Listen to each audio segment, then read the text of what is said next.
Buenas tardes, mi nombre es Yacela Abigail Chirino Jaucea, soy estudiante de la carrera de Radiotecnología en la Universidad Nacional Autónoma de Honduras.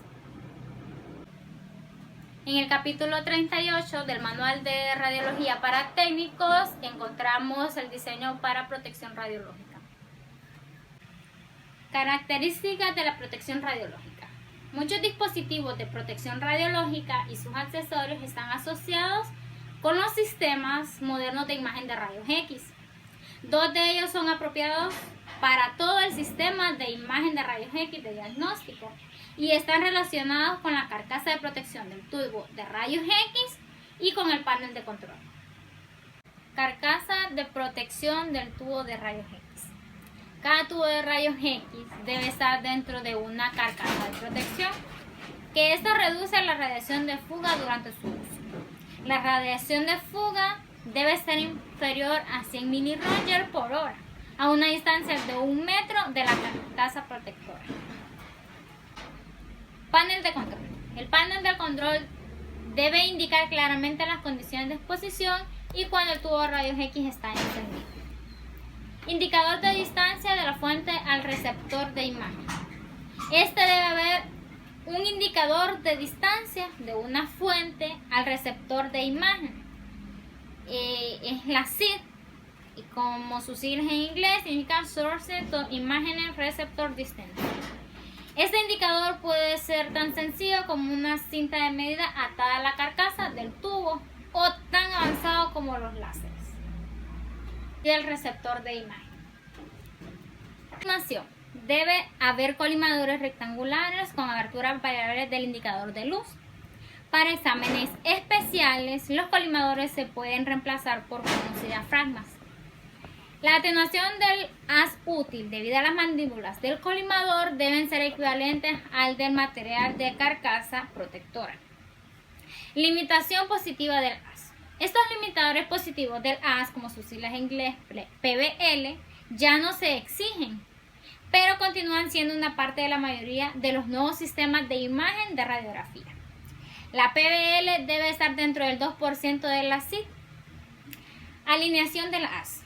Además del colimador apropiado, cada tubo de radiografía debe tener un mecanismo para asegurar la alineación apropiada del rayos X y del receptor de imagen.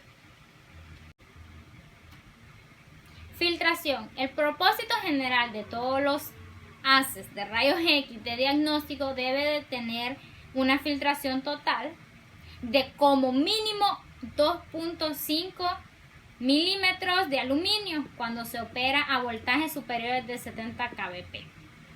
Reproducibilidad. Para cualquier técnica radiológica, el rendimiento de la intensidad de radiación debe ser constante a una exposición a otra. La variación de la intensidad de rayos X no debe superar el 5%. Linealidad.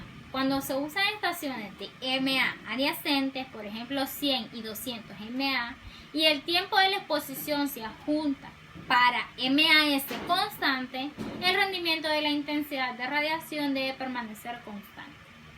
Blindaje de operador. No se debe ser posible realizar una exposición en un receptor de imagen mientras el técnico radiólogo está fuera de la barrera de protección fija, que generalmente es la cabina de la consola. Sistema de imagen de rayos X móvil. Se le debe asignar a cada sistema móvil de imagen radiográfica un delantal plomado de protección. Características de la protección fluoroscópica. Las características de los sistemas de imagen fluoroscópica que se siguen a continuación están basadas principalmente para reducir la dosis de radiación al paciente.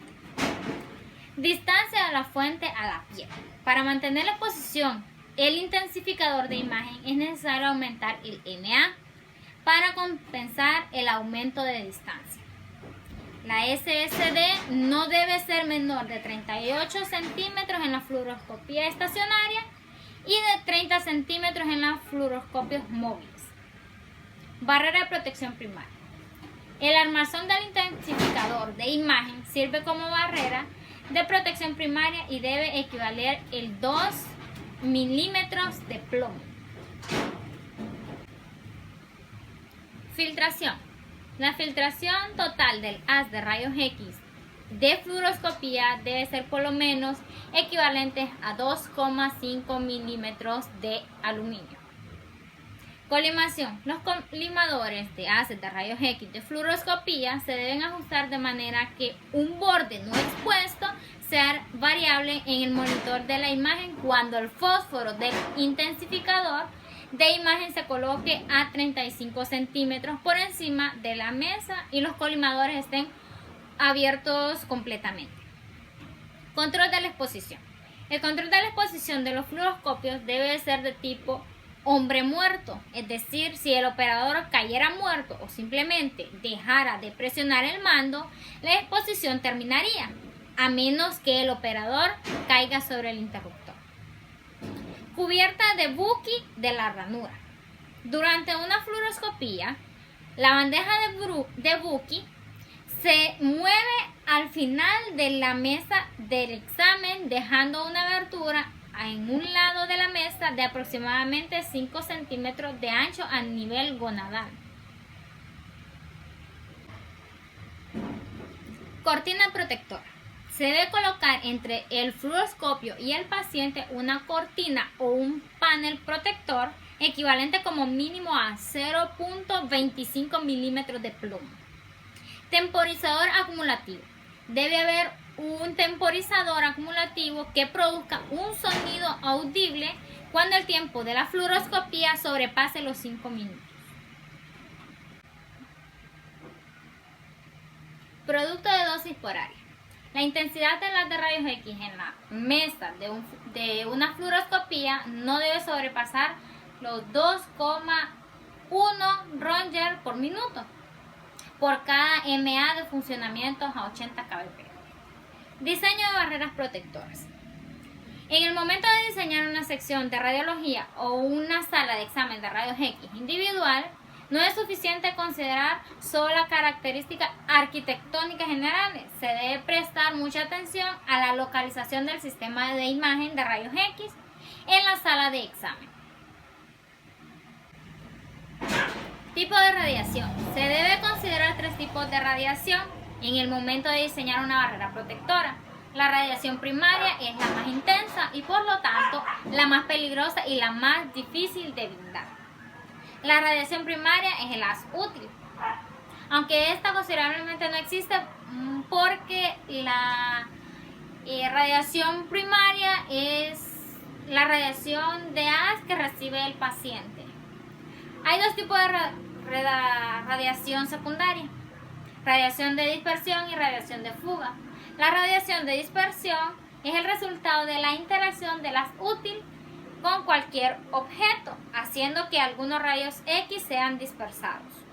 La radiación de fuga es la radiación emitida de la carcasa del tubo de rayos X en todas las direcciones diferentes de las útiles.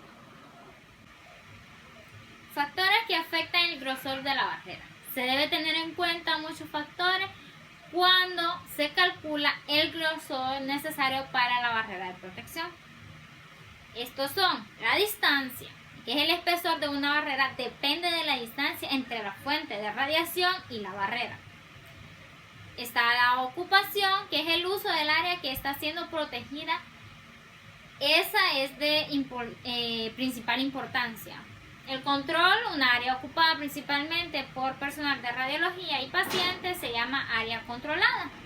Y un área no controlada puede ser ocupada por cualquiera y por consiguiente la tasa de exposición máxima permitida se basa en el límite de dosis recomendado para el público, que es el de los 100 mREN por año. Un ejemplo que tenemos aquí son: los planes para un hospital comunitario prevén 2 salas de examen de rayos X. La carga estimada de pacientes para cada sala es de 15 pacientes por día y cada paciente tendrá un promedio de 3 radiografías tomadas a 80 kbp y 70 mAs. ¿Cuál es la carga de trabajo proyectada para cada sala? Como podemos ver aquí, son 15 pacientes por 5 días a la semana. Eso lo multiplicamos y nos da un total de 75 pacientes por semana. Esos 75 pacientes por semana los multiplicamos por las 3 radiografías que se hacen por día y nos da un total de 225 radiografías a la semana.